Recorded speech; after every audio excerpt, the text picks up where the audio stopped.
Humanitarian Appeal, PO Box 999, London, EC 3A 3AA. To give £10 on your mobile, simply text the word crisis to 70150. Standard network charges apply for calls and you must be 16 or over. Texts are charged at the standard network rate and your £10 donation will be added to your bill. 100% of your donation goes directly to the DEC to save lives and deliver critical support where it's needed.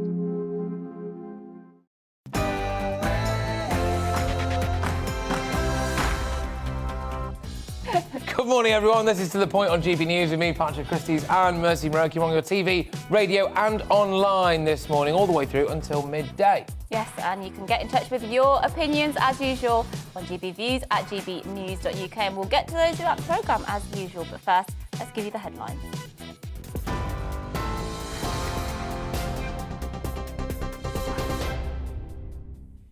A very good morning. It's 10 o'clock. I'm Rosie Wright, here to keep you up to date on GB News. Now, the Business Secretary says the UK's new energy strategy should help to reduce energy bills within the next few years. But there was an admission it would do little to alleviate rising bills now.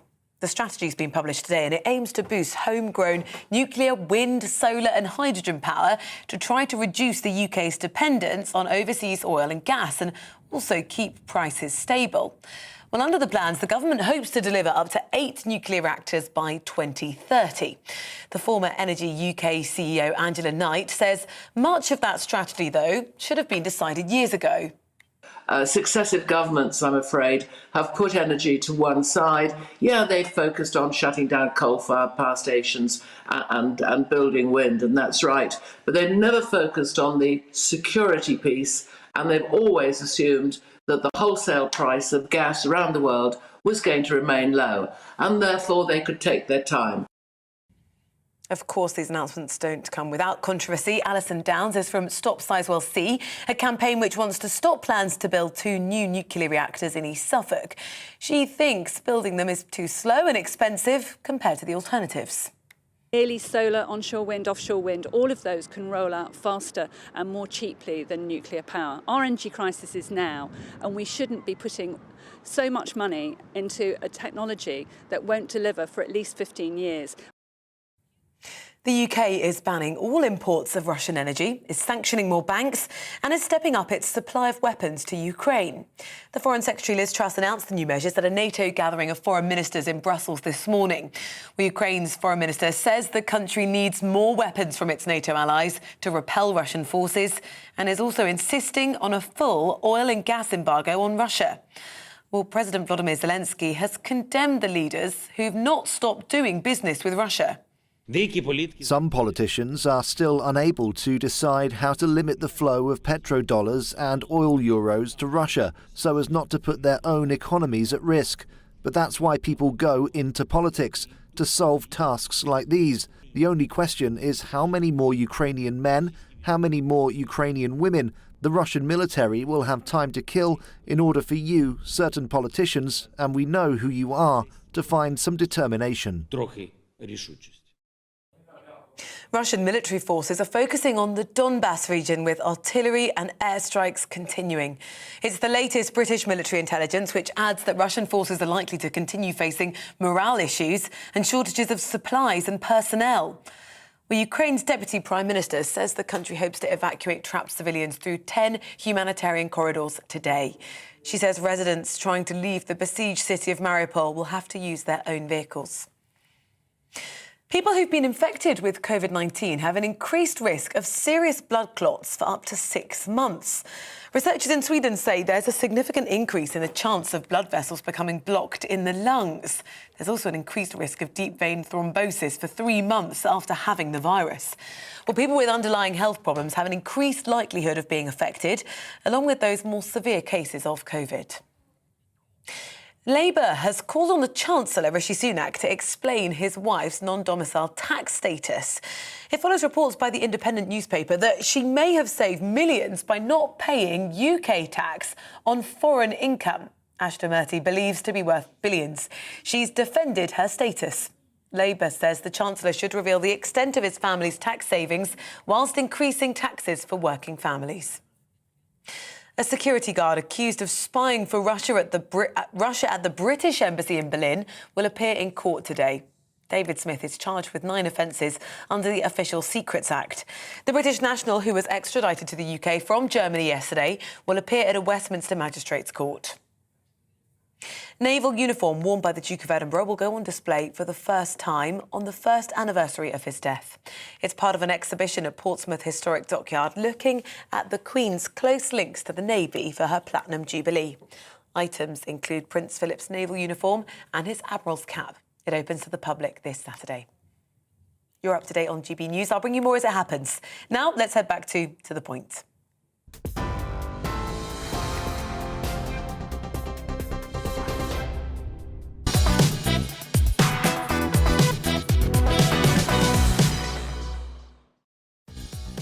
Good morning, this is To The Point on GB News with me, Mercy Muroki. I'm Patrick Christys on your TV, radio and online. We've got a great show lined up for you again to kickstart your day, so here's what's on the menu.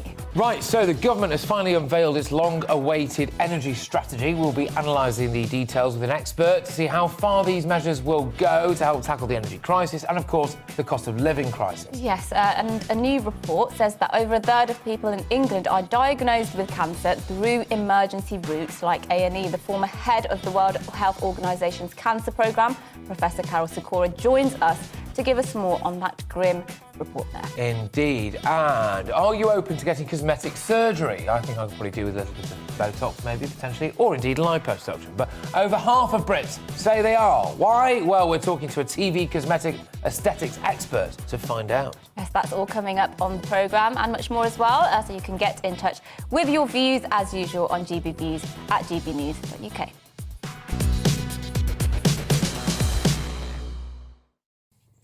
Right, so the government has finally released its energy security strategy to help tackle the gas and energy crisis after being delayed several times. Yes, the new plan aims to accelerate the production of homegrown British power in order for the UK to have greater energy independence by expanding the nuclear, wind, solar, hydrogen, oil and gas sectors across the 4 nations. Well, here to help us further break down the government's energy security strategy is Jeremy Nicholson, who's a specialist in energy markets, utility regulation and environmental economics. Thank you very much. Right, well, I suppose do just that, please. Break it down for us. Well, I think the headline news is obviously security of supply is right at the top of the tree. In the industry, we sometimes talk about a trilemma rather than a dilemma. There's security of supply, in other words, keeping the lights on and the gas flowing. There's price, which we all experience through our bills. And there's the sustainability side, the environment, cutting carbon emissions.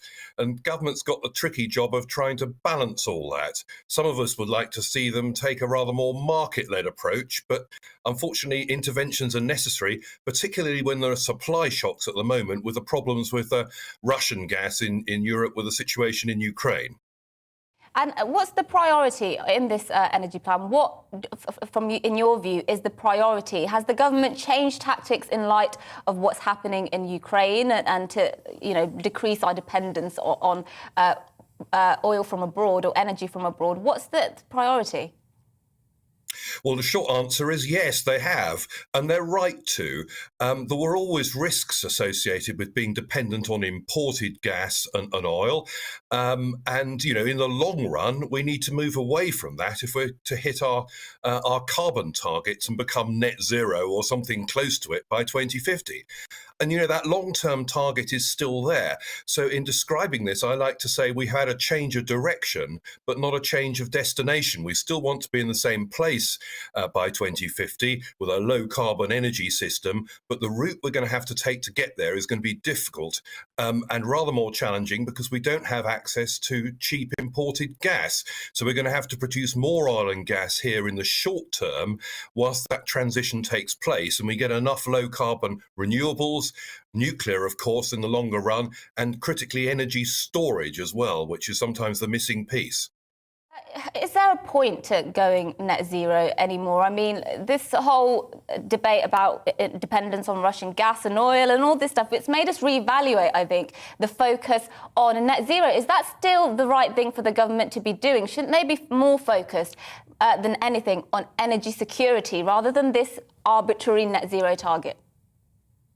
Well, I think there's some sense in that. Not that the environmental aims don't matter, they certainly do, but that depends on the rest of the world following. And they're more likely to do that if we set an example of keeping our power supplies secure and our prices affordable.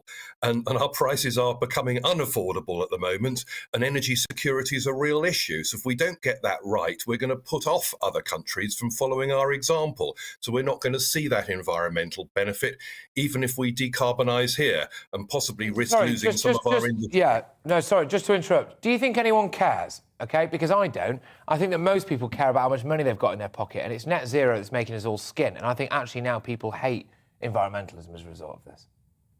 Well, I think that'd be an exaggeration, but you hit on an important truth. But you hit an important truth that in order to have spare money to care about environmental improvements that might affect future generations decades hence, we have to be able to afford life now. We need a comfortable life and a prosperous one. We need to keep industry going, and we need to address fuel poverty concerns. And if we don't do that, then the public will never support a transition to a low carbon economy unless it saves them money. And in the short term, we need to get our hands on as much non-Russian gas and oil as we can to manage the next few years, and the government are right to focus on that. Yeah, no, look, absolutely. I think anyone who cares about the environment can go ahead and pay for it. As far as I'm concerned, I'm not going to be paying a penny for it, and I don't see why I have to get on board with the fact that, by definition, we seem to have look. As far as I can see, anyway. We've taken our energy policy from a Swedish girl who's never been to school. I don't really understand that. But anyway, thank you very, very much. Cheers for coming on the show. Of course, Jeremy Nicholson there, who's a specialist in energy markets, utility regulation and environmental economics. Yeah, I think you're right. People do just care about when are my energy bills going to be lower, and not really. I think lots of people who have time and energy to put, excuse that, to put into caring so much about net zero are probably very comfortable and aren't very affected by their energy bills going up. Pontificate about the environment while they're in the fire pit in their Hampstead mansion, with their dog there, they're shut enough to pap on the go, They didn't have to do anything today because the maid's already cleaned up, Yeah, anyway, exactly. Well, keep your views coming in. We'll be going to those very shortly. But as a part of the government's new energy security strategy, the UK will massively scale up its nuclear power capability as well, with Business Secretary Kwasi Kwarteng suggesting 6 or 7 new sites could be in operation by 2050.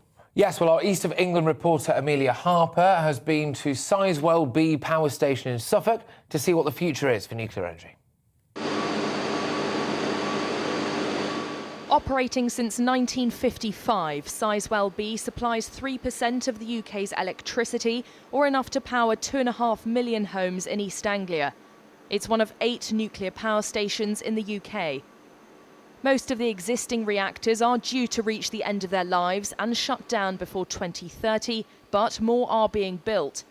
French energy company EDF is currently building Hinkley Point C power station in Somerset. It also plans to build another plant, Sizewell C, next to Sizewell B in Suffolk. It's been backed by £100 million of government funding. Robert Gunn is the station director at Sizewell B power station. So at the moment, nuclear is just about 20% of the country's electricity, 24/7, 365 days of the year. But if you look forward, when we get the new power stations on, Hinkley C, Sizewell C, and here at Sizewell B can provide power for over 15 million homes, a fantastic amount of energy for the country. But not everyone is convinced about the future for nuclear, including local campaigner Alison Downs.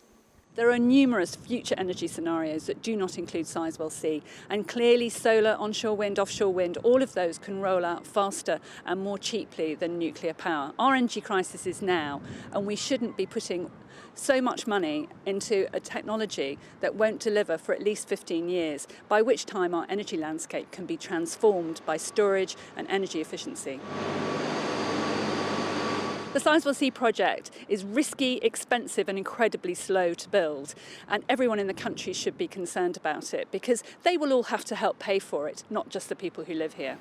Projects on the scale of Sizewell C take about a decade to go from concept to reality. We've worked really hard with the local community to take on feedback, and that's actually helped us to shape the proposal. And based on that feedback, there has been quite a number of large changes made to make the project as seamless as possible for the local community.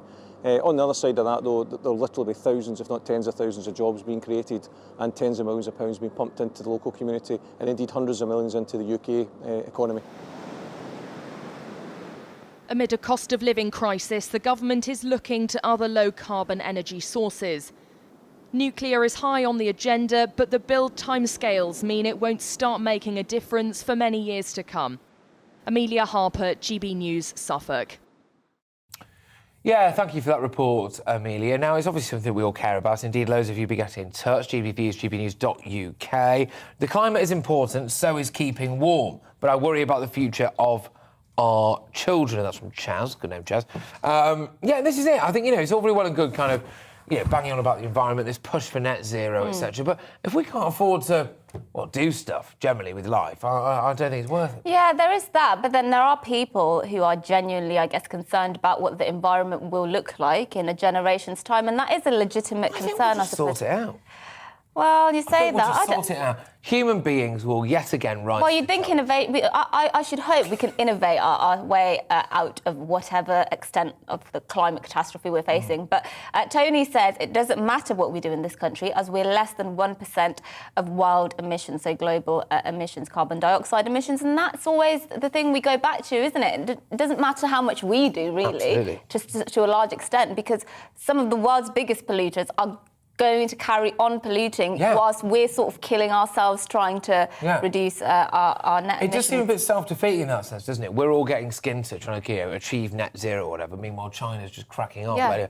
Nobody voted for... Now, this is a bit mean, Malcolm. Carrie's big green energy plan. All right. Let's get our gas and oil from the North Sea. The SNP opposes North Sea oil. I'm not sure that's true, because I think it was in their manifesto. What, net zero? This net zero stuff that we're doing now was not, because they dreamt it up at COP, didn't they? No, they did not. Surrounded by a load of eco-warriors. Well, we'll verify that. But anyway, one last one. Andy says, why wasn't this done years ago, as in this energy strategy? I blame past governments for leaving us in this mess. And that's a very good question, isn't it? I suppose that Ukraine and Russia war, Russia's invasion of Ukraine, has been quite an impetus for the government to crack on and sort of secure, give us energy security and stop us being so dependent on foreign energy. Some would say it's long overdue, because as we keep hearing, if you want to build nuclear power stations, you do have to, give a decade, 15 years. You can't just sort of build one now and then start using it straight away. So these are things that should have been thought about a long time ago and should have been invested in a long time ago. But here we are. Here we are. And as long as hopefully some way we can find a way of blaming this on Tony Blair, then everybody's happy. But and apparently the net zero was in the 2019 manifesto. Net zero by 2050 was in the 2019 manifesto. So you did vote for it. People did vote. Yeah, we voted. Yeah, but not the extent. Anyway, splitting hairs. At last, someone who does not support net zero and is not afraid to say so. It's from Stuart. Thank you very much. I'm sick to death of environmentalists. Can't read the rest of that. So thank you very much, Stuart. Good stuff. But Stuart does not like environmentalists. Really does not like environmentalists. After the break, a new study suggests the UK is trailing behind other high-income countries in the timely diagnosis of cancer. We look more into that after this weather.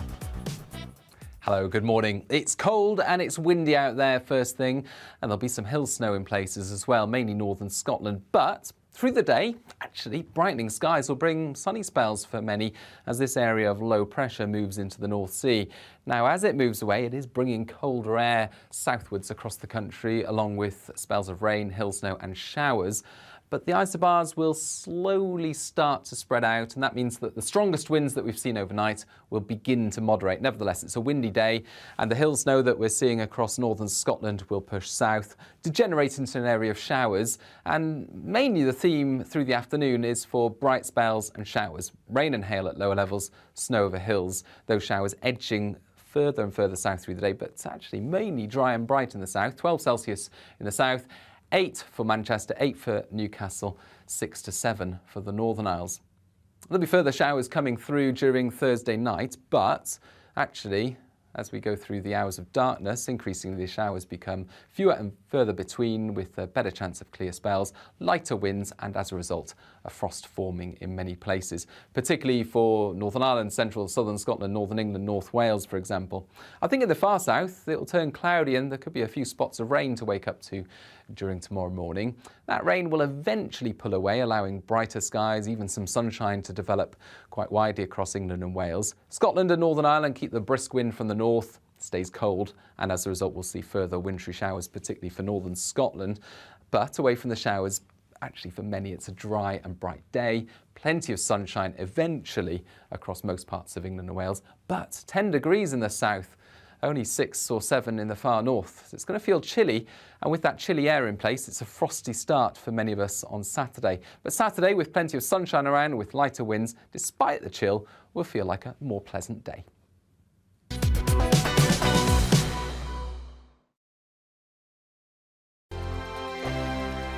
Europe is in the grip of the most devastating humanitarian crisis since World War II. The people of Ukraine are facing unimaginable suffering as their homes are destroyed and their loved ones are killed.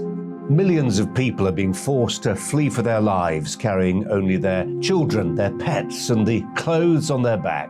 The pain, loss and destruction grows by the day. The people of Ukraine urgently need our help. Already a vast humanitarian operation is underway. Britain's Disasters Emergency Committee, or DEC, brings together 15 leading aid charities to respond to overseas disasters quickly and efficiently. These charities include the British Red Cross, CARE, Oxfam, Save the Children and World Vision.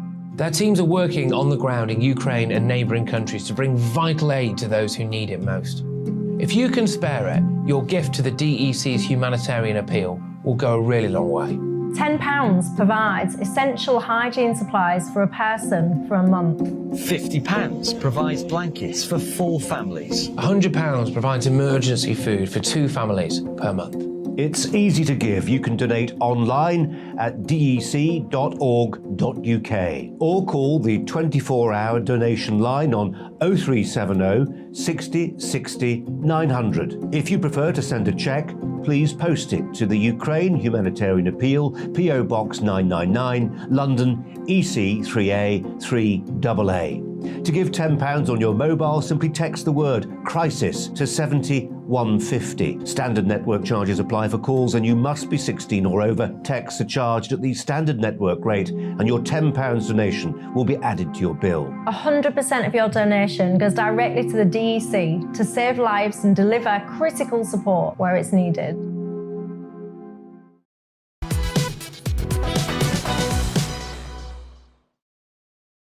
Good morning, it's 10:22 and this is To The Point with me, Mercy Muroki and Patrick Christys on GB News. We're live on your TV, online and radio. Yeah, so over a third of people in England are diagnosed with cancer through emergency routes, so more than in other comparable high-income countries. So worryingly, people who end up in the A&E, sometimes after repeated trips to their GP, are less likely to survive their disease, so particularly if they have stomach, bowel, liver, pancreatic, lung or ovarian cancer. Yes, well, the new study from the International Cancer Benchmarking Partnership, working with Cancer Research UK, comes after the House of Commons Health Committee warned earlier this week that cancer survival in England could actually go into reverse because of failures to diagnose the disease early as a result of staff shortages. Yes, but at least we all put a mask on and locked ourselves away, hey? Who better to help us explain more than our next guest? It's former head of the World Health Organization's Cancer Programme, Professor Carol Sikora, a regular, a friend of the channel, a friend of the show. Thank you very much. I mean, look, this is terrible news, isn't it, really? I mean, why can we be, what is it, the 5th largest economy in the world, something like that, and fewer people are surviving cancer than we've had before? There's something that's not right, is it? It's difficult to explain. I mean, the report looked at cancer patients between 2012 and 2017. So it predates COVID. It predates the mess that we've been in with cancer services over the last 2 years. And it shows appalling statistics. We know that emergency presentations, that's people that go to A&E rather than going to their GP, tend to have a much worse prognosis, both at 1 year and at 5 years. And that's because certain types of cancer, abdominal cancers, lung cancers, when they present as an emergency, are much more advanced. They've spread more round the body, and that makes them much more difficult to treat. So this report, which is, as I say, before COVID, shows that we weren't doing as well as other countries like Canada, Norway, a whole 12 other countries of about the same level. So something has to be done. You know, I've been banging the drum during COVID, which clearly has made the whole thing much worse. And we've got to get something organised in the NHS to deal with people that have cancer symptoms. To what extent is this down to doctors or GPs sort of sending people away when they come to them concerned with symptoms? Because some of the symptoms people will be experiencing, you know, they won't be obvious cancer symptoms. They could be symptoms of all sorts of other diseases. So is there, do you think GPs, sometimes they're almost saying, oh, you'll be fine, or it might be something else, and they're not taking the symptoms seriously enough? Yeah, it's difficult to blame the GPs only. It's the system. You know, if you go in France to a doctor and he thinks you've got cancer, you'll have a CT scan or the appropriate diagnostic the next day, certainly that week. Here, you may wait weeks before you get it. You know, in 2000, I was on a committee, it was a long time ago, 22 years ago, to introduce what's called the 2-week wait, which means if your GP thinks you've got cancer, then he can refer you, and you have to be seen in hospital within 2 weeks. Now, that's been a good system, except during COVID when it broke down. But only 26% of all cancers come through that route. Most don't. And the worst route to come is an abdominal catastrophe and end up in the emergency ward and have to have emergency surgery, because that means the cancer spread quite widely. So getting better diagnostics is the key to get out of this mess, and making them speedy, and use 111. You know, 111 is actually a very good system for sorting out people that are really ill, and we could develop that for cancer. So you could bypass the GP if you have cancer-related symptoms. Well, we could bypass straight to a doctor. Yeah. Well, obviously, I mean, sometimes you don't have to bypass the GP because they're not even in the surgery. But no, seriously, I need someone to blame here, right? I need someone to blame, OK? Who is at fault for this? Come on, what is the thing? You know, come on, I need to have a go at someone. Who is it? The GPs are all cause us criticism. Partly patient delay, especially men. They're quite stoic in Britain. They're different from French patients. Partly the relationship of patients to the NHS. We are passive recipients of free care. We think it's a privilege to go to hospital. You're paying for it in your taxes, and that's part of the trouble. The GPs, you're right, since COVID, it's become impossible. And cancer's not a disease you can diagnose on the telephone. You have to see people, you have to see their eyes, you have to understand how severe their symptoms are. And then getting into hospital, not into beds, but to get diagnostics done. Waiting lists, lack of capacity, you know, throwing money at it. We're all going to pay more national insurance now, supposedly to pay for health and social care. Some of that has to go to better diagnostic services. There are bits the NHS does well, and there are bits it doesn't do so well. And streamlining the cancer journey is one that it doesn't do well on. No, but it's interesting that you said that, you know, since COVID, it's become impossible in relation to GPs. Do they need to pull their finger out? I think they need to have systems that allow them to pull the finger out. If we have these diagnostic centres, it's rather like a funnel. You have a funnel, patients go in at the top, and a few patients, only a few, will be found to have cancer. But you've got to screen a whole lot of people. And if GPs could access that quickly, instead of writing letters, writing reports, even emails to hospitals to get appointments, things get lost, they get lost in the post. People regularly tell me they're getting an appointment to come to the clinic in the NHS after the clinic's been and gone, but it's taken that long before they get a letter in the post. There's got to be better ways. You know, budget airlines are so efficient at keeping their staff, keeping their customers very happy. You know, I went to Lithuania 2 weeks ago on a budget airline. It was fantastic. I mean, I'm not computer literate, but even I could book the ticket easily. You try and do that on the NHS, you're not going to even get a GP appointment online now. You're going to have to phone someone up, deal with some stroppy receptionist, and haggle your way in. And it's not right that we have to have that in the 21st century. Yeah, absolutely not. And look, finally, yesterday, of course, the 1.25% increase in national insurance came into force. This is to raise money for the NHS and social care sector. £12 billion they're hoping to raise. Are you hopeful at all that some of this money that the government will raise will actually go towards improving care? Because many people say the NHS is a black hole. The money will just get swallowed up and actually there'll be no improvements. You know, I lived through the biggest rise in the NHS in Tony Blair's era, where the NHS was tripled. The budget was tripled over a period of 6 months, and it made almost no difference to my patients on the wards or in the clinics. Where the money goes, I have no idea. It's not that the staff are overpaid. It's not that. It's just a very inefficient system, leaky and inefficient, and abused by some people. So I think what we've got to do is really make it exactly like the budget airline model, make it customer friendly and make sure money is used efficiently. Yeah, so actually, just quickly, Professor Carroll, every single time that we suggest some form of reform to our NHS, everyone gets on their soapbox, starts shouting about it. It's this big sacred cow, you know. We've got to, and actually, so you can't even really have an educated adult conversation about improving the system that we've got.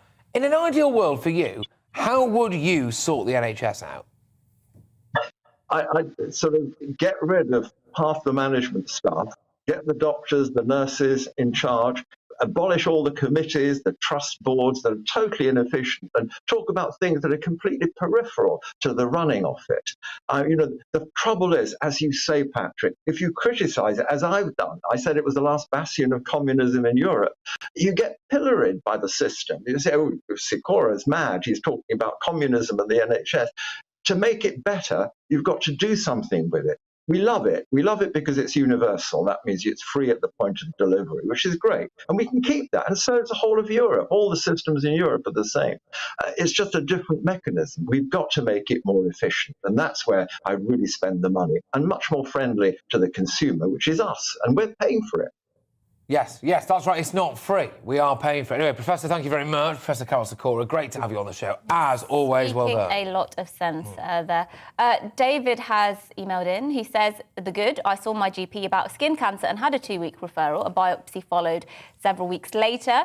The bad, 6 weeks after the referral, I had an operation to remove it. And after 10 weeks, I'm still awaiting diagnosis of whether it has fully been removed. So he says it's dysfunctional. So there'll be lots of people with, relatively good news stories about the NHS. Lots of people up and down this country will. But there is always that downside in many, many cases as well. Yeah, and good luck to you, David, obviously. We all hope that it goes well for you and that you get the kind of result that you want, as it were. A lot of people getting in touch now about GPs. And lots of people, not a lot of people aren't happy. At last, the grown-ups are taking control of our energy policy, though. This is moving on from GPs, of course.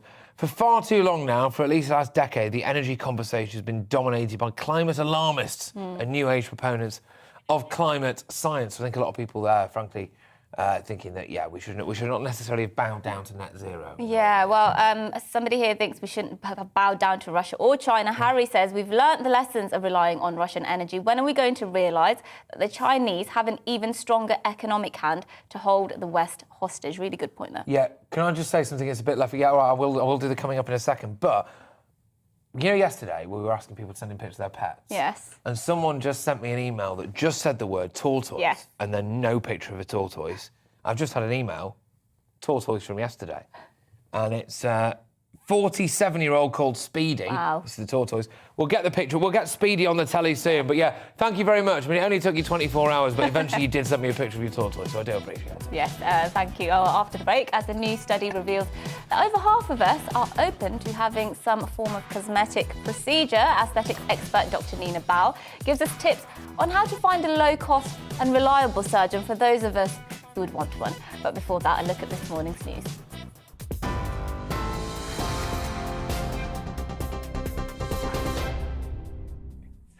Good morning, it's 10:33. I'm Rosie Wright, here to keep you up to date.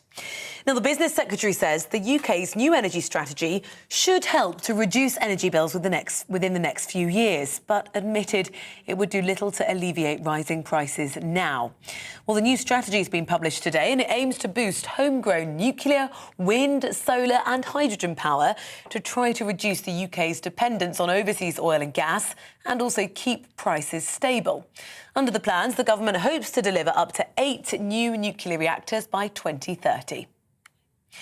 The UK is banning all imports of Russian energy, sanctioning more banks, and is stepping up its supply of weapons to the Ukraine.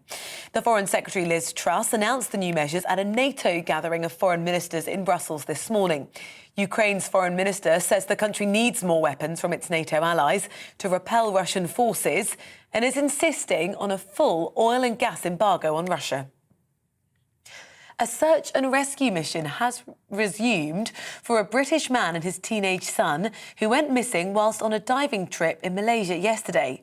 Adrian Chesters and his 14-year-old Dutch son Nathan were diving with a group around 10 miles off the coastal town of Mersing. 4 divers went missing. One, a 35-year-old Norwegian woman, has been rescued and taken to hospital.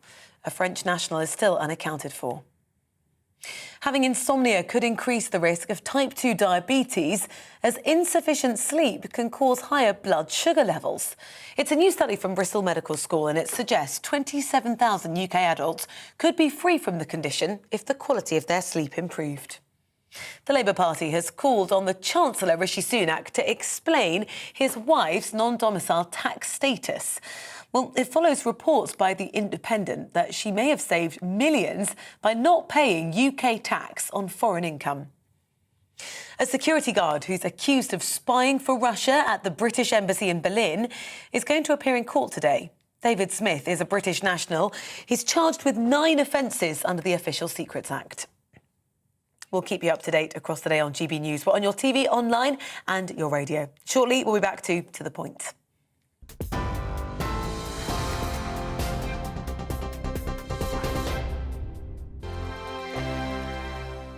Europe is in the grip of the most devastating humanitarian crisis since World War II. The people of Ukraine are facing unimaginable suffering as their homes are destroyed and their loved ones are killed.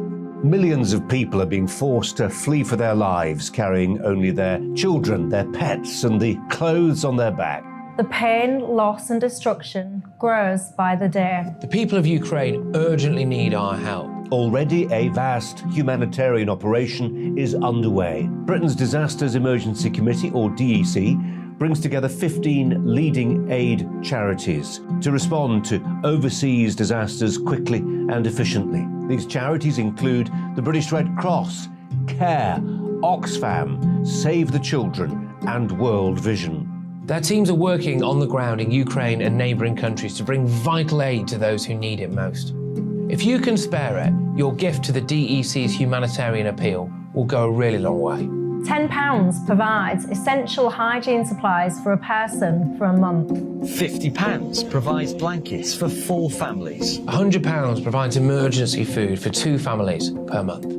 It's easy to give. You can donate online at dec.org.uk or call the 24-hour donation line on 0370 60 60 900. If you prefer to send a cheque, please post it to the Ukraine Humanitarian Appeal, PO Box 999, London, EC 3A 3AA. To give £10 on your mobile, simply text the word crisis to 70150. Standard network charges apply for calls and you must be 16 or over. Texts are charged at the standard network rate and your £10 donation will be added to your bill. 100% of your donation goes directly to the DEC to save lives and deliver critical support where it's needed.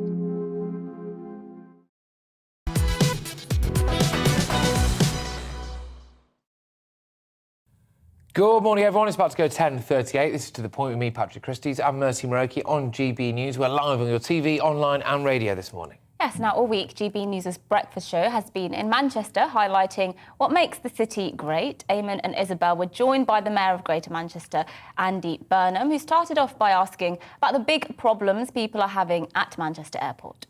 It's a really challenging situation. we're not alone. Other airports are struggling as well, but we've had particular challenges. And people will ask why. One of the reasons why is Manchester took this decision not to cancel people's flights. They could have cancelled people's holiday flights, but they tried not to do that, which I hope people understand why. But that has led, obviously, to real pressure and scenes that we just don't want to see. They're unacceptable. So we don't run the airport. They are independently run, but we're supporting them in every way we can. Obviously, we've asked for more Greater Manchester Police support. I've offered Transport for Greater Manchester support to help them. And we're sort of rallying round. What does that mean? What does that mean? So we have travel-safe officers who go onto our trams, and I'm making some of those available to the airport to help with the queues, because I think the worst situation is when you're at an airport and you're in a queue and no one's telling you what's going on, and it just looks like, oh, God, that's the worst, isn't it? And I think we just need to give better information to people. We are saying, and I'll be glad to get this message over to people, 3 hours in advance of your flight. Arrive no later than 3 hours. I mean, because some people have been saying to us they kind of wish their holiday had been cancelled. It's taken all the joy out of it, people with small children, and it's not going to get better anytime soon. You've been warning, haven't you? It could be weeks and weeks of this. It's a recruitment issue, basically. And I think people do have to understand that if you're an airport and you grind right down as they did during the pandemic, you can't just spring back to life. And some people have left, and it's a hard thing to do. So all airports are struggling with it. To one extent or another. Yeah. They've got people waiting to be cleared, so I've asked the Home Office to see if they could speed that up as well. It's a difficult situation. There's no getting away from it. I can understand why some people say that, but actually most people will say, look, I'd rather have a bit of inconvenience to get on my holiday, because obviously people want their holidays, don't they, given everything we've all And I'd like to talk about the airport, and I'd like to talk about the infrastructure of Manchester and Greater Manchester, and why that airport, which used to be called Ringway, is so important to this whole area of Greater Manchester. When I came here in 1986, it was much smaller. There were farms dotted all round it. And it's a significant employer and growth generator for you, isn't it? Oh, massively. It's so important, Eamon, as you've said. It's been built up over the years. The councils have always had a stake in it. It's a source of pride for people. It's the north of England's major airport, international airport, and it has been rebuilt actually recently, so there's a brand new terminal. So it is frustrating to find itself in this position at the moment. But what does it mean to people in terms of employment? When we talk about what are your employment opportunities, your career opportunities and whatever, you offer a lot through that airport. And, I know as somebody who's Irish, that we come in all the time from Ireland, back and forward. People fly up and down from London, down from Scotland and whatever as well. It really keeps Manchester, through the football teams as well, through arts and sciences and all that sort of thing, really well integrated. Oh, massively. So we have long-haul flights that other airports outside of London and the South East don't. So, when I'm trying to persuade investors to come to Manchester, and we've been quite successful, if you look around, there's lots of inward investment. The airport is a big part of our argument that there's direct connectivity to the US, to the Far East. Manchester Airport offers all of that. We will get them through these difficulties, no question. And as you've probably felt this week, this is a city region that's on the up. People are coming here. Yeah. There's a real excitement about the place, and we don't want to lose that. The Mancunian summer there. Yes, Andy Burnham there, Mayor of Greater Manchester. What do you think? You're from You're from Manchester, aren't you? I am, well, just outside, yeah. What do you think of Andy? Don't like him. Right. There's that then. Yeah, no, I don't like him. I think what really did it for me with old Andy was that he came in, he rode in on a wave of I'm going to cure homelessness. And as far as I can tell, what he's doing is just move them out of the city. So he's not cured homelessness, he's just moved them on. And actually, the last time I was in Piccadilly Gardens in Manchester, it was the worst homeless crisis I've ever seen. Yeah, so, I think it's... I would say, if he hadn't have said, my big thing is I'm going to cure homelessness, then I'd be all right. Well, I wouldn't be all right with it. It's still desperately awful. But the fact is that as far as I can tell, it's got worse. I think it's disingenuous for any politician to promise to, and unless they're going to promise to give every single homeless person a home, which is not... Well, I think he's actually a bit of a Tory, is the thing, as well, because basically what he's done is he's all for Manchester's development. And so because people who buy expensive inner-city apartments don't like homeless people, what he's done is give a load of... go ahead for a load of build a load of expensive flats, and then move the homeless people to places like Eccles, right? And so he's not solved the problem; it just moved them on. I don't really like that, Andy. That's politicians not doing what they said they would.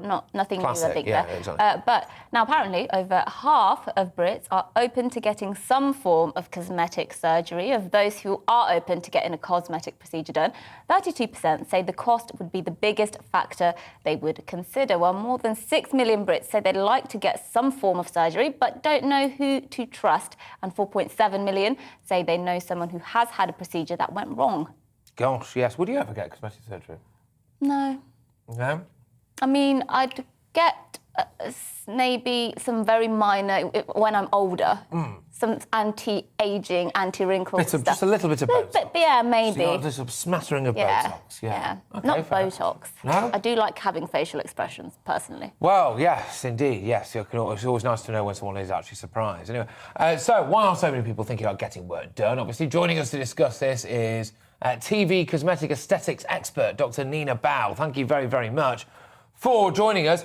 So it's becoming very, very common now, isn't it, to have a little bit of work done?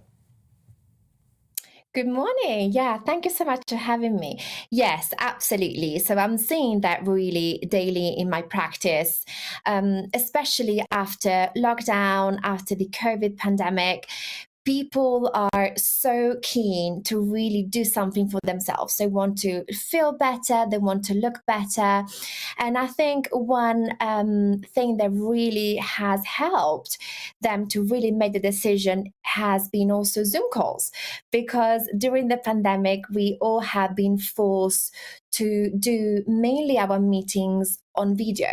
And so we looked at ourselves while talking, which is something that we don't normally do in real life. So this has really made people aware of perhaps some facial asymmetry, or there's something about their face that they were not really happy with.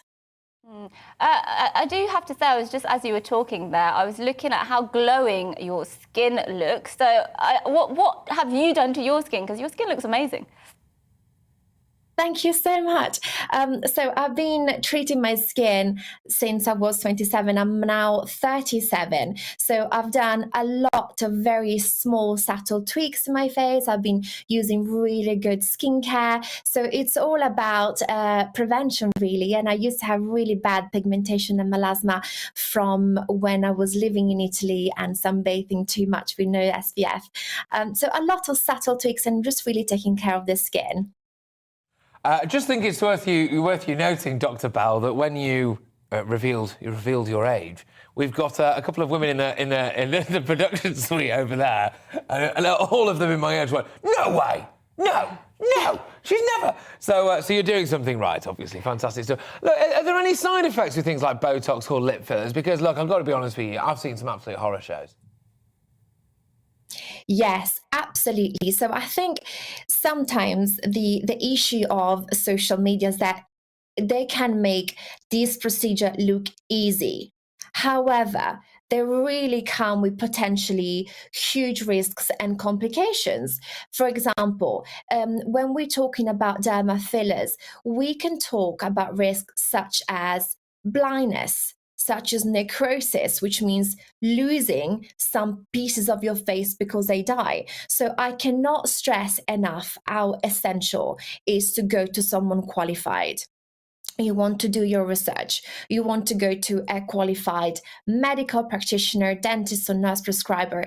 And that's the reason why we have been deciding to do the first UK show called Beauty Uncovered live show on the 7th and 8th of May, where we are really bringing in London good practice to consumers and really trying to give clarity to the public, because sometimes they are bombarded with so much information and really they don't know what to do if they want to have some treatments. Yes, and we mentioned there that I think 32% or a third of people say the cost is the thing that sort of the biggest thing they have to consider when they're considering whether to get plastic surgery or cosmetic surgeries.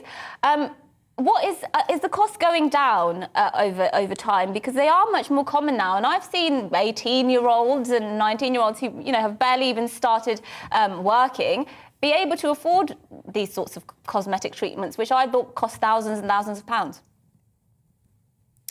Such a good question. So I think the issue of the aesthetic industry in UK is that it's not very regulated. So you can really have those treatments done for nothing to someone not qualified, or you can just pay a premium. So the issue is that you don't know when you pay those prices what you're having injected. So if you, for example, from my end, to really purchase prescribing items FDA approved and legal in UK, they are hugely expensive for me to buy. So sometimes I wonder, how is it possible to have, let's say, one syringe of filler for £100, because that doesn't even cover the cost for me to buy an FDA approved legal filler.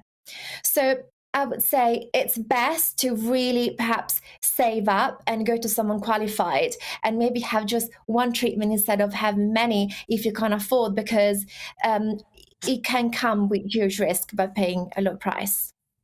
No, exactly. I was going to ask you what work you thought I needed doing, but we haven't got all day, unfortunately. Dr. Nina Bal, thank you very, very much. That wasn't a joke, actually. I'm offended by that. No, thank you very much. Cheers for coming on and keep up all the tremendous work. Great to have you on the show. You have to come back very, very soon. Yeah, you were walking around earlier before the show asking how he can get rid of these bags under his eyes. You were. I've got to be honest.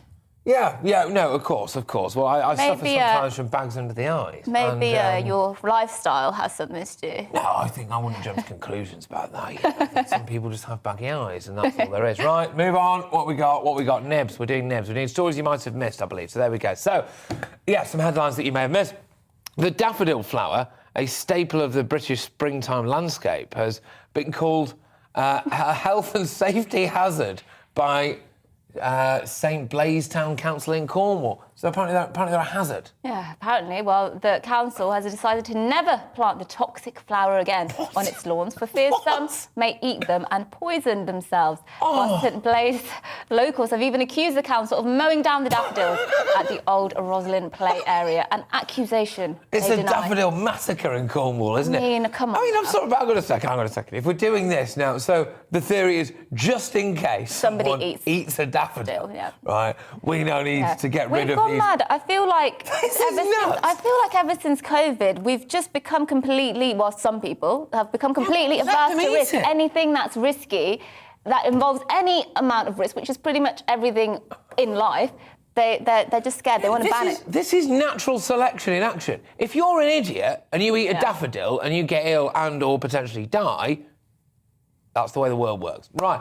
Pop star Justin Bieber has teamed up with online therapy service BetterHelp to offer its fans and crew free mental health assistance, of course, to the value of $3 million, which is nice. Yes, well, his 250-strong touring crew for his 98th date, Justice Wildshaw, has been offered 18 months of free BetterHelp therapy by the musician, while his fans are offered 1 month for free. Well, Bieber said he is humbled to be able to help people in this way. As he said, we all need help sometimes.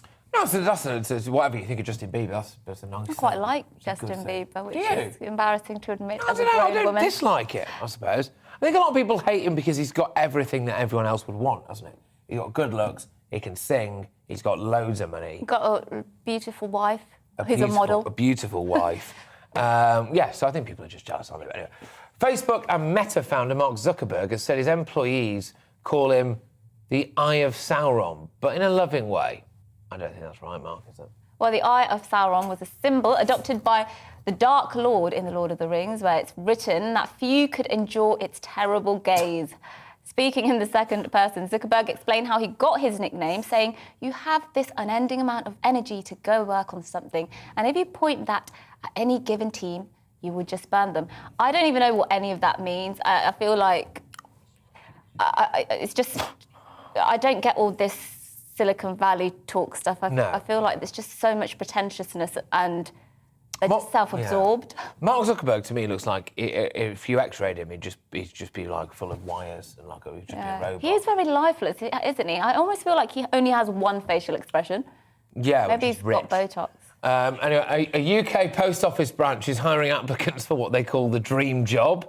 So the Port Lockroy Post Office Museum and Gift Shop on Goudier Island in the Antarctic Peninsula is looking for a seasonal team to spend 5 months on the island, surrounded by a handful of colleagues and thousands of penguins. Yes, well, previous postmaster Vicky Inglis said they are looking for someone who can live in very close confines with other staff members, can survive without modern amenities such as running water, and is willing to count and clean up after the local penguin population whilst managing to seize and enjoy what she calls the opportunity of a lifetime. Right, so applications are now open, people, on the UK Antarctic Heritage Trust website. They're open until the 25th of April, so what are you waiting for? Get on board. Would you do it? How much money would you have to get paid to do that? Oh. For 5 months, was it? Well, I suppose you're not spending much when you're out there, are you?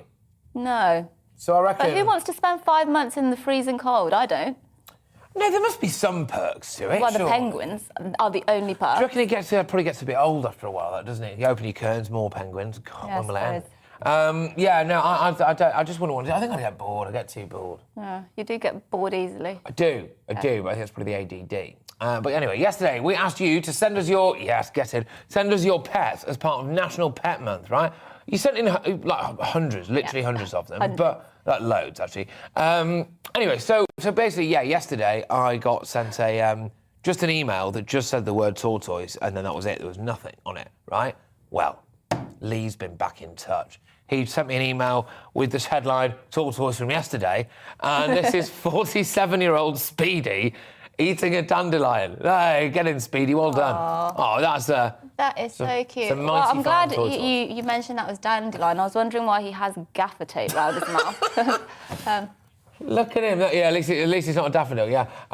47 years old, Get in. Well done, Speedy. And thank you very much for sending that email in, actually. I must say I was disappointed yesterday not to see the tortoise. And now here we go. But apparently you have to write them into your will because they will outlive you, a tortoise. Sorry, Lee.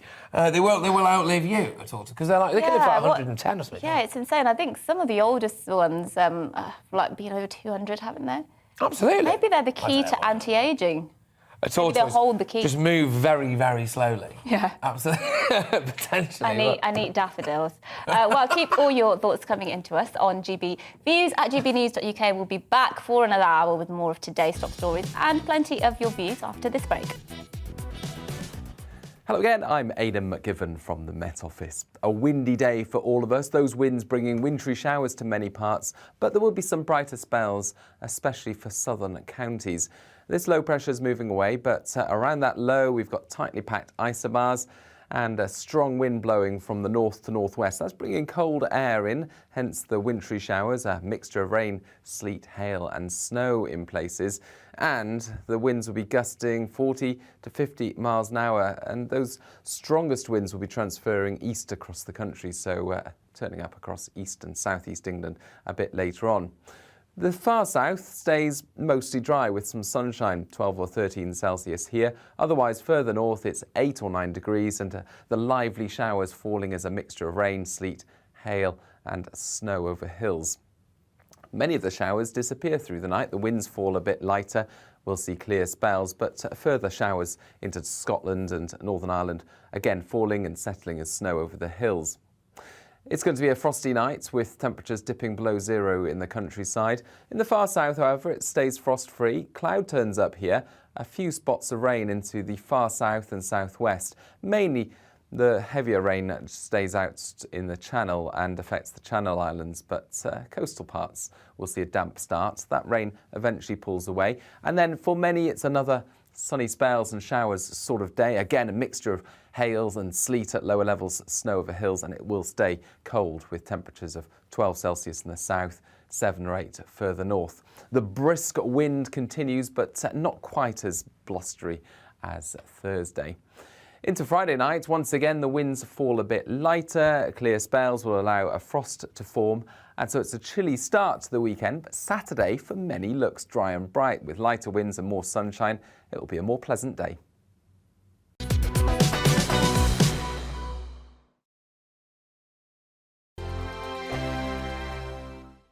Europe is in the grip of the most devastating humanitarian crisis since World War II. The people of Ukraine are facing unimaginable suffering as their homes are destroyed and their loved ones are killed. Millions of people are being forced to flee for their lives, carrying only their children, their pets, and the clothes on their back. The pain, loss and destruction grows by the day. The people of Ukraine urgently need our help. Already a vast humanitarian operation is underway. Britain's Disasters Emergency Committee, or DEC, brings together 15 leading aid charities to respond to overseas disasters quickly and efficiently. These charities include the British Red Cross, CARE, Oxfam, Save the Children and World Vision. Their teams are working on the ground in Ukraine and neighbouring countries to bring vital aid to those who need it most. If you can spare it, your gift to the DEC's humanitarian appeal will go a really long way. £10 provides essential hygiene supplies for a person for a month. £50 provides blankets for 4 families. £100 provides emergency food for 2 families per month. It's easy to give. You can donate online at dec.org.uk or call the 24-hour donation line on 0370 60 60 900. If you prefer to send a cheque, please post it to the Ukraine Humanitarian Appeal, PO Box 999, London, EC 3A 3AA. To give £10 on your mobile, simply text the word crisis to 70150. Standard network charges apply for calls and you must be 16 or over. Texts are charged at the standard network rate and your £10 donation will be added to your bill. 100% of your donation goes directly to the DEC to save lives and deliver critical support where it's needed.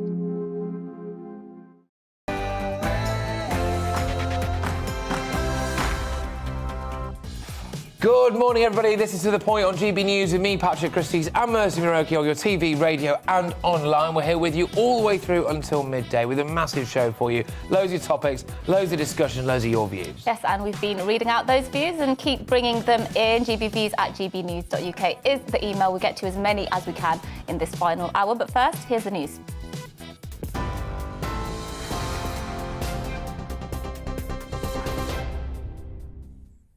Good morning, it's 11 o'clock. I'm Rosie Wright, keeping you up to date today on GB News. The Prime Minister says the government's energy strategy is about tackling mistakes of the past and making sure the UK is never again blackmailed by people like Vladimir Putin. Their new strategy has been published today and it's aiming to boost homegrown nuclear, wind, solar and hydrogen power to try to reduce the UK's dependence on overseas oil and gas and also to keep energy prices stable. Under the government's plans, they hope to deliver 8 new nuclear reactors by 2030. Well, the former Energy UK CEO Angela Knight says much of the strategy should have been decided years ago. Successive governments, I'm afraid, have put energy to one side. Yeah, they've focused on shutting down coal-fired power stations and building wind, and that's right. But they've never focused on the security piece, and they've always assumed that the wholesale price of gas around the world was going to remain low, and therefore they could take their time. Well, Alison Downs is from Stop Sizewell C. It's a campaign which wants to stop plans to build 2 new nuclear reactors in East Suffolk. She thinks building reactors is too slow and expensive compared to the alternatives.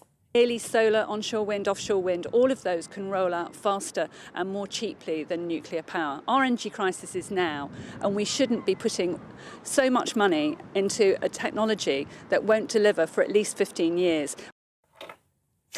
The UK is banning all imports of Russian energy. It's sanctioning more banks and stepping up its supply of weapons to Ukraine. The Foreign Secretary Liz Truss made the announcement of the new measures at a NATO gathering of foreign ministers in Brussels this morning. Well, Ukraine's foreign minister says the country needs more weapons from its NATO allies to repel Russian forces and is insisting on a full oil and gas embargo on Russia.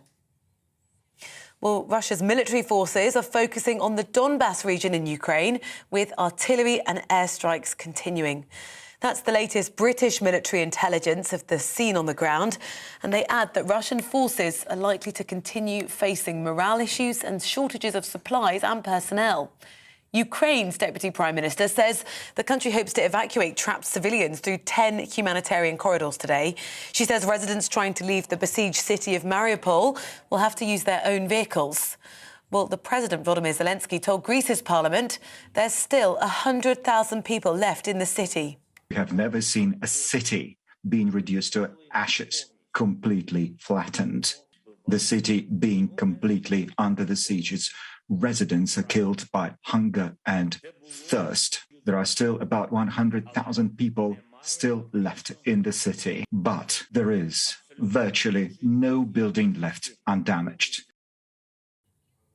People who've been infected with COVID-19 have an increased risk of serious blood clots for up to 6 months. It's research in Sweden. They say there's a significant increase in the chance of blood vessels becoming blocked in the lungs and also of having deep vein thrombosis. People with underlying health problems have an increased likelihood of being affected, along with those who had more serious cases of COVID. Labour's called on the Chancellor, Rishi Sunak, to explain his wife's non-domiciled tax status. Now, that follows reports by The Independent that she may have saved millions by not paying UK tax on foreign income. Ashton Murphy, believed to be worth billions, has defended her status. Labour says the Chancellor should reveal the extent of tax savings his family has made, whilst the Chancellor increases taxes for working families. A security guard accused of spying for Russia at the British Embassy in Berlin is appearing in court today. It's David Smith. He's charged with 9 offences under the Official Secrets Act. Well, he's a British national who was extradited to the UK from Germany yesterday. He's appearing at Westminster Magistrates Court. A search and rescue mission has resumed to look for a British man and his teenage son who went missing on a driving trip in Malaysia yesterday. It's 46-year-old Adrian Chesters and his 14-year-old Dutch son. They were reported missing with 2 others whilst diving near the coastal town of Mersing. A 35-year-old Norwegian woman has been rescued and taken to hospital. She told authorities she lost sight of other divers after the group drifted far from their boat due to strong underwater currents. A French national is also unaccounted for. Naval uniform worn by the Duke of Edinburgh is going to go on display for the first time on the first anniversary of his death. It's part of an exhibition at Portsmouth Historic Dockyard, looking at the Queen's close links to the Navy for her Platinum Jubilee. Items include Prince Philip's naval uniform and his Admiral's cap. It opens to the public this Saturday. You're up to date on GB News. I'll bring you more as it happens. Now we'll head back to the point.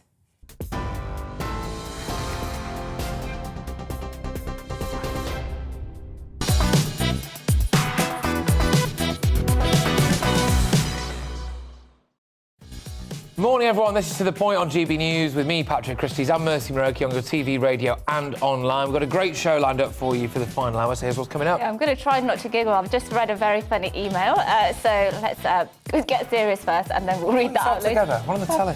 Okay. The Foreign Secretary, Liz Truss, is in Brussels, where she'll press for tougher action against Russia. We'll be going live to Kyiv to talk to a Ukrainian MP for the latest on the conflict over there. Absolutely. Well, the number of local authority employees, good story this, earning over £100,000 has risen to the highest level since 2013. So, are we getting good value for money from our councils? We're going to be talking to a campaigner from the Taxpayers Alliance about this. Yeah, I think you'll be actually staggered to find out how well paid hundreds of council employees are. Absolutely. Well, Birmingham has been named the UK's first official compassionate city. We'll be chatting to 2 leading Brummies about what this all means. Compassionate city? Who knows? OK, whatever. Anyway, right, we've got all of that coming up and much, much more across the programme. You can get in touch, of course, with your usual views, GBviews at gbnews.uk. But first, Mercy gives her views on Prime Minister Boris Johnson defending women.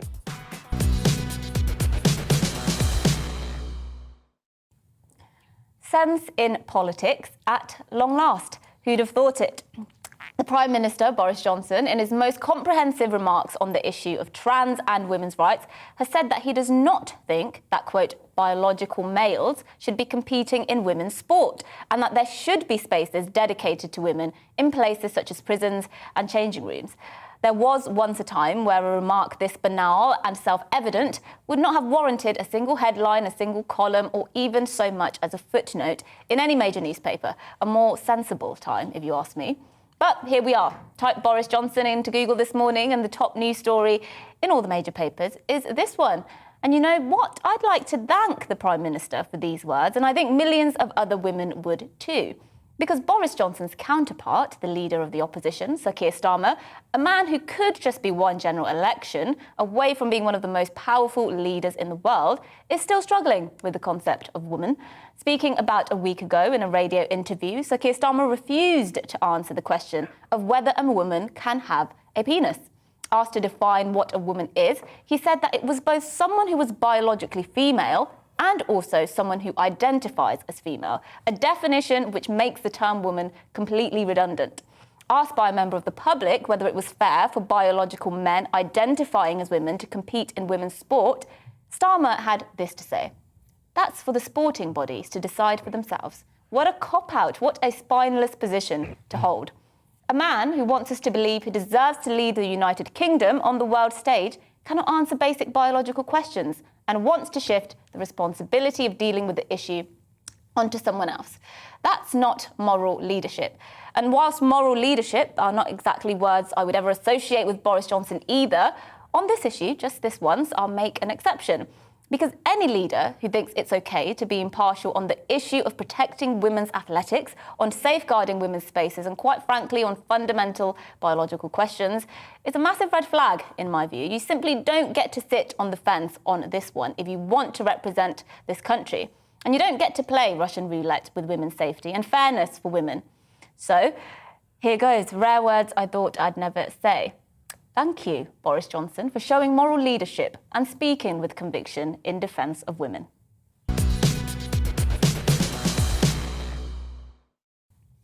Well, I think anyone who knows Boris understands that he's always held women in high regard. Big fan of massive the fan. female race. Yeah, no, he's always cherished them. Yeah. And Too much, some might say. yeah, and not just one either. But on a serious note, though, you're absolutely spot on. I mean,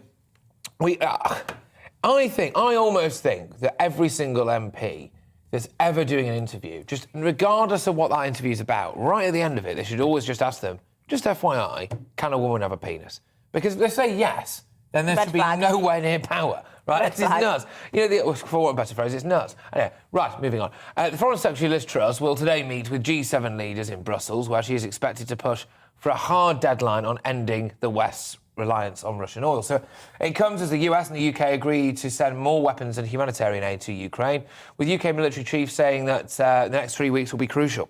Yes, well, let's speak now to Kira Rudik, a member of the Ukrainian parliament, leader of political party Golos and People's Deputy of Ukraine. Thank you so much for joining us. I know your time is precious and you've got lots to be getting on with. Just give us an idea of where we are at the moment. I think it's day 44 or something like that. You can correct me on that one. What is the prognosis? What's the outlook looking like at this point in time? Hello. Thank you so much for having me.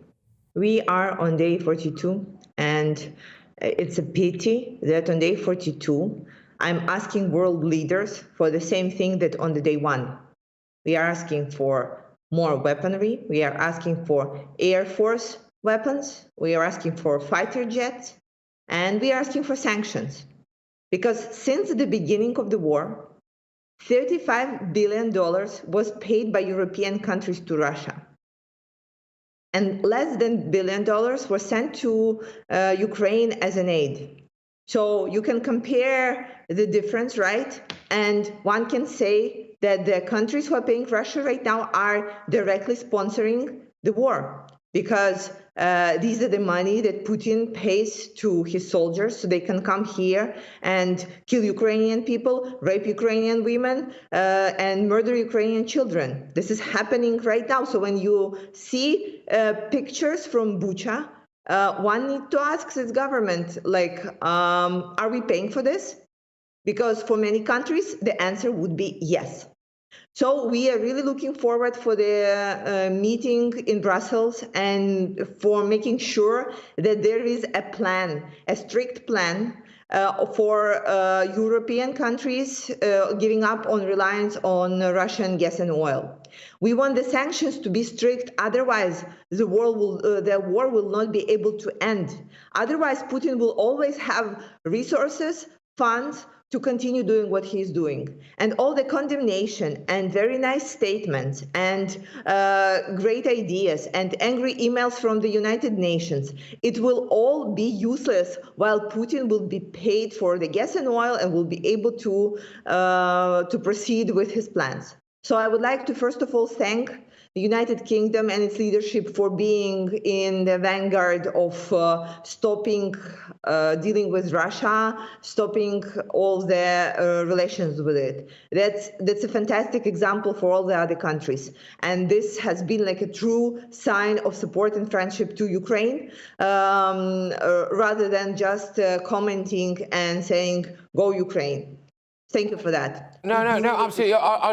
I'd really like to talk to you a bit about that, actually, because something that Britain does rather a lot is, we like to pat ourselves on the back. We like to say what a great country we are, this, that, and the other. And look, I think we are a great country, don't get me wrong. But how have we responded compared to other European nations? Has Britain been there more for Ukraine than other countries? Yeah. Britain is right now in the vanguard because we have talked to the members of parliament of other European countries who are saying, we are not ready to do this yet. Or there was a statement, I think, from Italian Prime Minister that we need to figure out, do we want peace or do we want an AC? How can you compare these things like that? Yeah. How is it even possible? So, no, it was his statement yesterday, and I was commenting on that. And are you really asking this question? But the truth is that people are asking those questions, and people are considering, sending humanitarian aid to Ukraine with one hand, and then paying another $1 billion a day to Putin on the other hand, and saying, we will hope that will resolve itself. And I can tell you, no. Wars do not resolve themselves. This is the issue. We have been living in peace for so long that we've forgotten of how to deal with tyrants, of how to deal with the wars, of what the effect the war would have on the whole world and all the other countries that are not even directly involved. When NATO countries say, we don't want to be sending troops to Ukraine because we don't want to get in direct war with Russia, we are not asking for the troops, but we are asking for the weapons to support us. Because even for Britain, that is fairly far away, you will suffer from the amount of refugees that will continue coming. The shortage of the food, it will be there. The sanctions and the Putin using the electricity and energy as a weapon will be there. So the impact will be on every single person of the world. And we are saying, we are fighting them. Just give us the chance to win and we will stop it. The only thing to stop all this madness is to stop the war. Okay. Can I ask you a bit about these so-called war crimes that are taking place? I've just read a report now, actually, that says that apparently they've intercepted Russian radio communications between their forces, which appear to show that they have been deliberately killing civilians in order to, as they put it anyway, sow terror around the nation. What's your take on what's been going on here? Do you think that the Russians are war criminals? I have been to Bucha. Right. One of the first MPs, and I have witnessed it by myself. And I have talked to the people who survived, and I can tell you these were the most terrifying things, the most terrifying stories that I have ever heard in my life. So Russians are war criminals, and what is happening in Ukraine is genocide, and this needs to be stopped. I have seen women who were raped in front of their children. I have seen fathers being killed when they were trying to protect their daughters. We have intercepted discussions between Russians on how young were girls or whom they raped.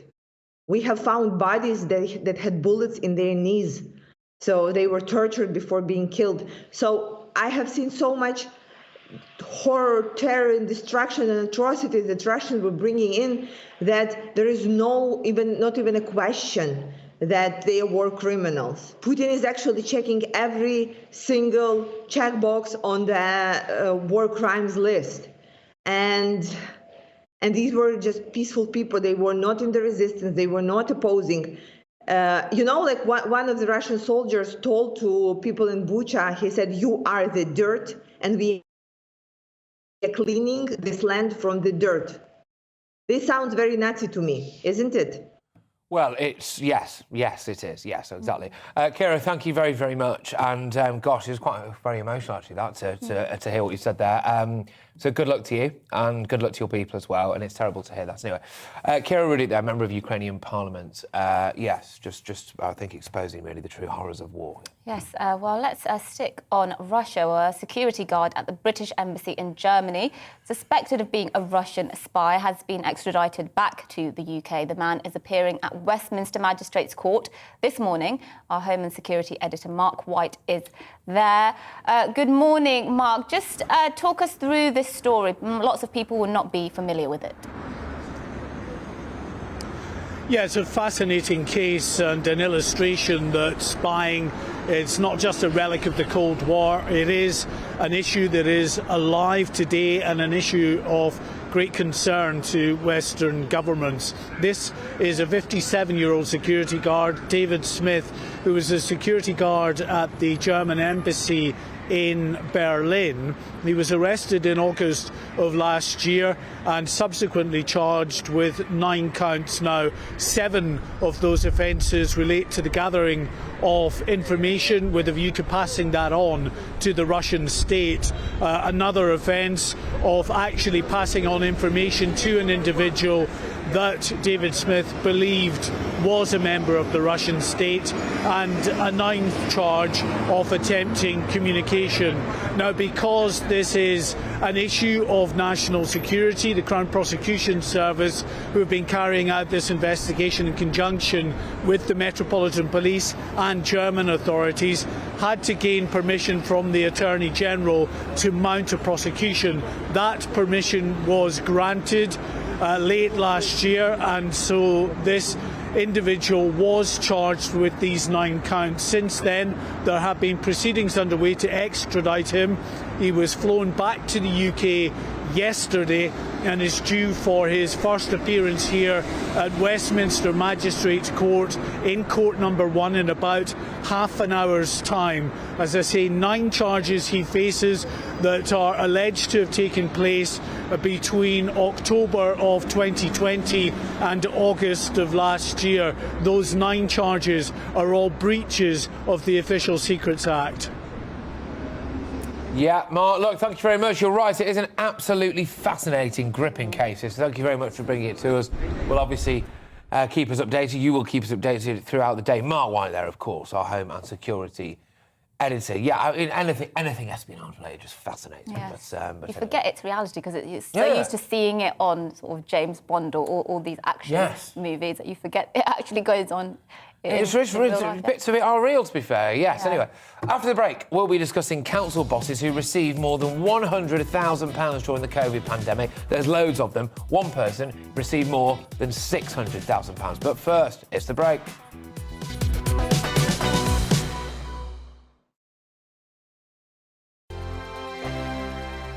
Europe is in the grip of the most devastating humanitarian crisis since World War II. The people of Ukraine are facing unimaginable suffering as their homes are destroyed and their loved ones are killed.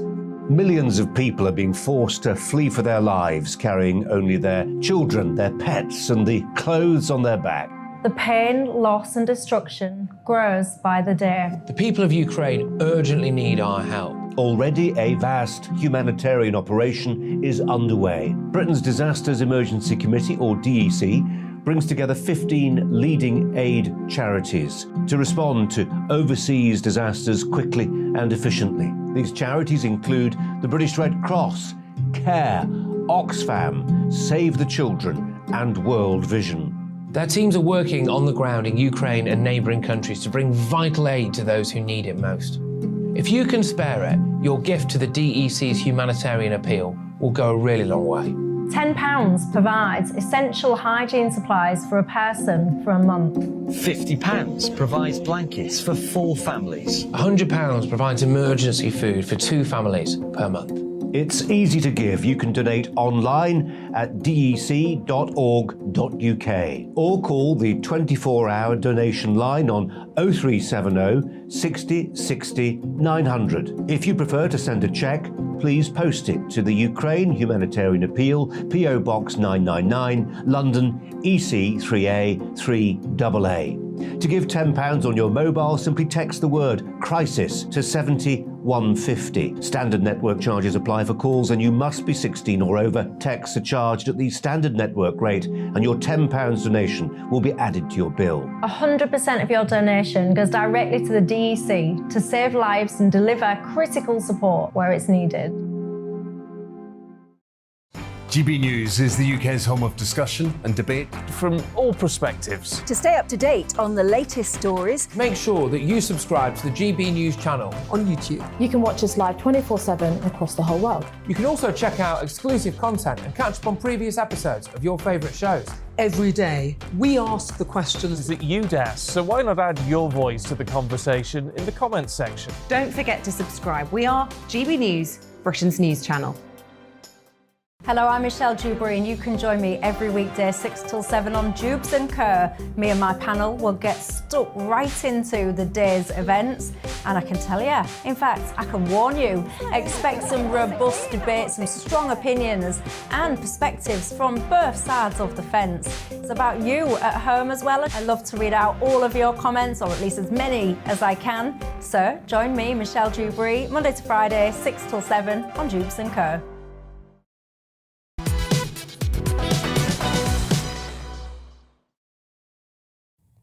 Good morning. It's 11:24 and this is To The Point with me, Mercy Muroki, and Patrick Christys on GB News. A very giggly Patrick Christys. Sorry, yes, there's some mischief that takes place during the breaks here, but we can't let you in on that, of course. We'll probably get sacked. Yes, well, we're on your TV, radio and online this morning.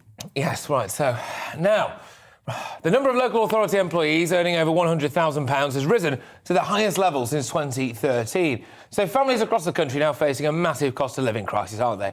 A campaign group is calling on local authorities to stop council tax rises and cut wasteful spending. Yes, well, the Taxpayers Alliance has put together a list of council employees receiving a salary worth more than £100,000.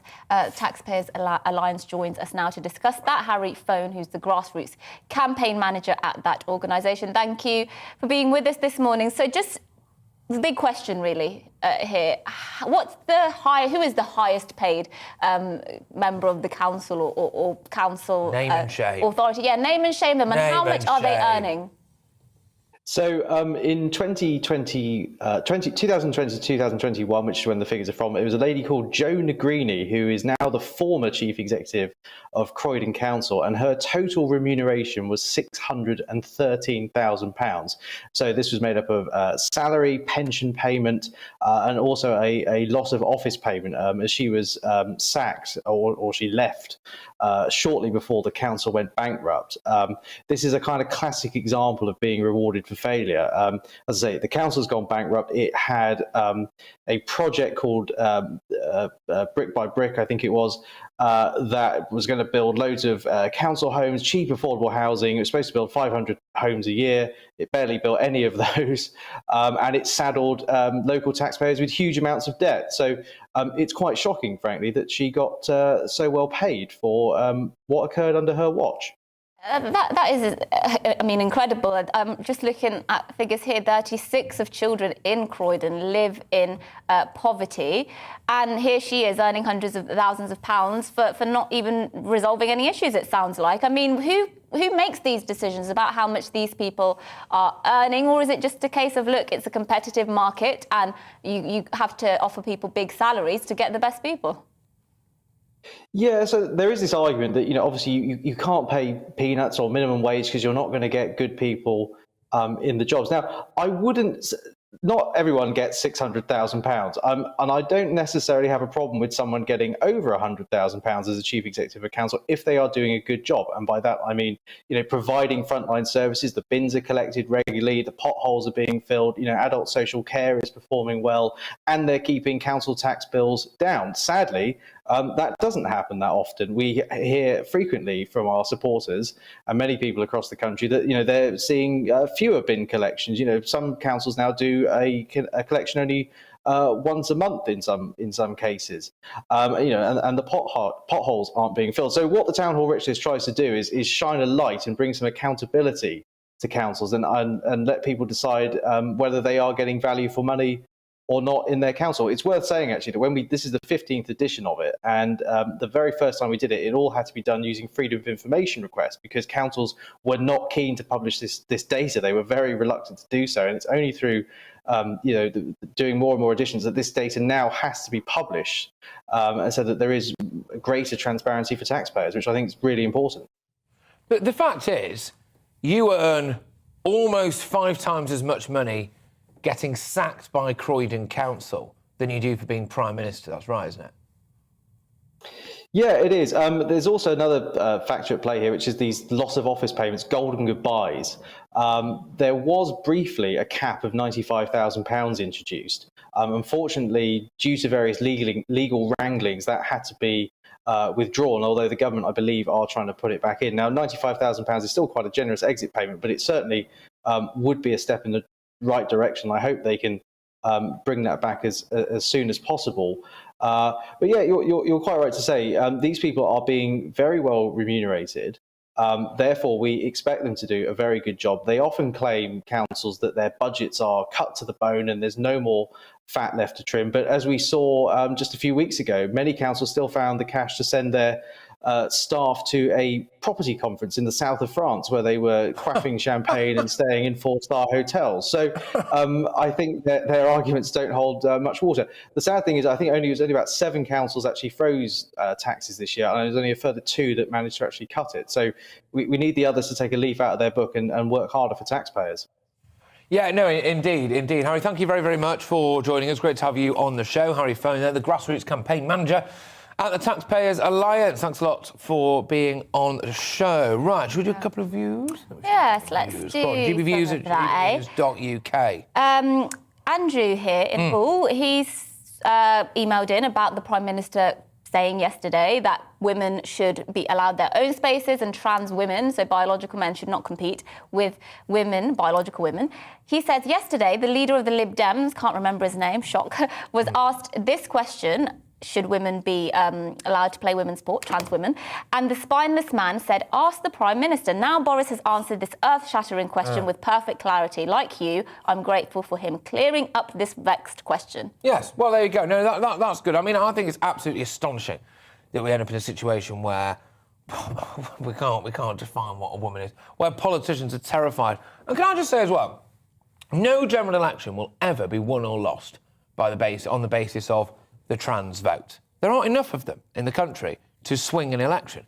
So if you think a woman is a woman, just say it. Take the flak if you want to take the flak, whatever. You're not going to lose an election. You won't even lose a seat. You wouldn't even lose a constituency over it. Well, Wes Streeting has been very clear on this from Labour, that he's come out and said a woman is biologically female and a man is biologically male. A woman has a penis. I mean, a man. Oh, there we go. It's a minefield, ladies and gentlemen. You get confused now. This is the email that had me laughing earlier. Alan emailed in. It's National Pet Month, so people have been sending in, our viewers and listeners have been sending in their pictures.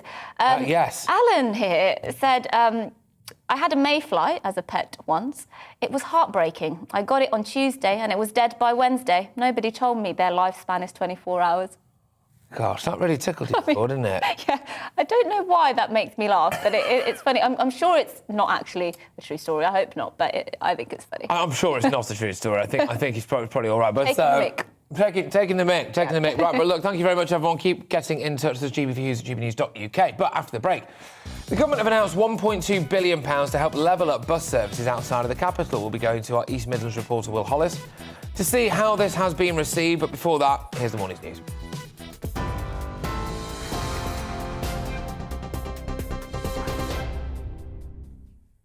Good morning, it is 11:32. I'm Rosie Wright, here to keep you up to date. Now, the Prime Minister says the government's energy strategy is about tackling mistakes of the past and making sure the UK is never again blackmailed by people like Vladimir Putin. The new strategy published today aims to boost homegrown nuclear, wind, solar and hydrogen power in an effort to reduce the UK's dependence on overseas oil and gas and to try to keep energy prices stable. Under the new plans, the government hopes to deliver up to 8 nuclear reactors by 2030. The UK is banning all imports of Russian energy, sanctioning more banks, and is stepping up its supply of weapons to Ukraine. The Foreign Secretary Liz Truss made the announcement of the new measures at a NATO gathering of foreign ministers in Brussels this morning. Ukraine's foreign minister says the country needs more weapons from its NATO allies to repel Russian forces. They're also insisting on a full oil and gas embargo on Russia. A search and rescue mission has resumed to look for a British man and his teenage son who went missing on a diving trip in Malaysia yesterday. 46-year-old Adrian Chesters and his 14-year-old Dutch son Nathan were reported missing with 2 others whilst diving near the coastal town of Mersing. A 35-year-old Norwegian woman has been rescued and taken to hospital. A French national is still unaccounted for. Having insomnia could increase the risk of type 2 diabetes as insufficient sleep can cause higher blood sugar levels. A new study from Bristol Medical School suggests 27,000 UK adults could be free from the condition if the quality of their sleep improved. The Labour Party has called on the Chancellor, Rishi Sunak, to explain his wife's non-domicile tax status. It follows reports by The Independent that she may have saved millions by not paying UK tax on foreign income. A security guard accused of spying for Russia at the British Embassy in Berlin is appearing in court today. David Smith, who's a British national, is charged with 9 offences under the Official Secrets Act. You're up to date on GB News. We're on your TV, online and your DAB+ radio. Shortly, we'll be back to the point.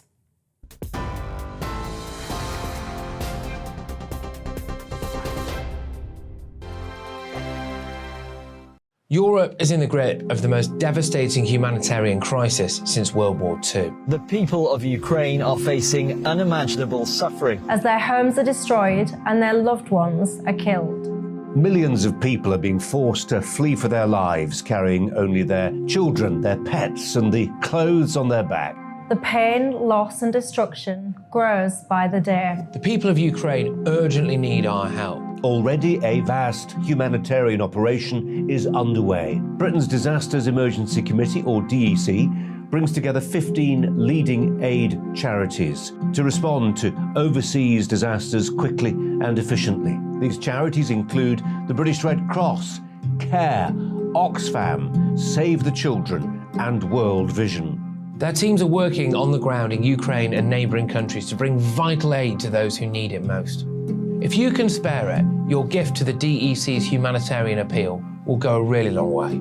£10 provides essential hygiene supplies for a person for a month. £50 provides blankets for 4 families. £100 provides emergency food for 2 families per month. It's easy to give. You can donate online at dec.org.uk or call the 24-hour donation line on 0370 60 60 900. If you prefer to send a cheque, please post it to the Ukraine Humanitarian Appeal, PO Box 999, London, EC 3A 3AA. To give £10 on your mobile, simply text the word crisis to 70150. Standard network charges apply for calls and you must be 16 or over. Texts are charged at the standard network rate and your £10 donation will be added to your bill. 100% of your donation goes directly to the DEC to save lives and deliver critical support where it's needed.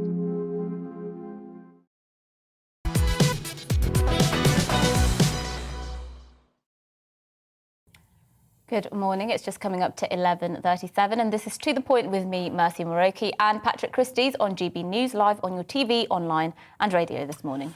Yeah, well, a 28-year-old primary teacher, Sabina Nessa, of course, was murdered in Kidbrooke, south-east London on the 17th of September last year.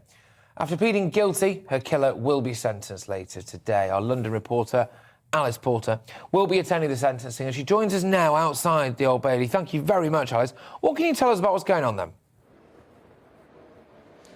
Good morning there. Well, the prosecution have already asked that Sebanaj have a sentence of 30 years because of the severity of this crime. I was speaking with the police earlier in the week, and they were looking at the fact that this was sexual and premeditated attack, and that's one of the reasons why this will be seen, and he will receive quite a hefty sentence from what we can understand. What we understand is over sort of 6 months ago, Sebanaj, he'd booked a hotel 3 days before the attack. Again, these are all situations that made it feel like this was premeditated.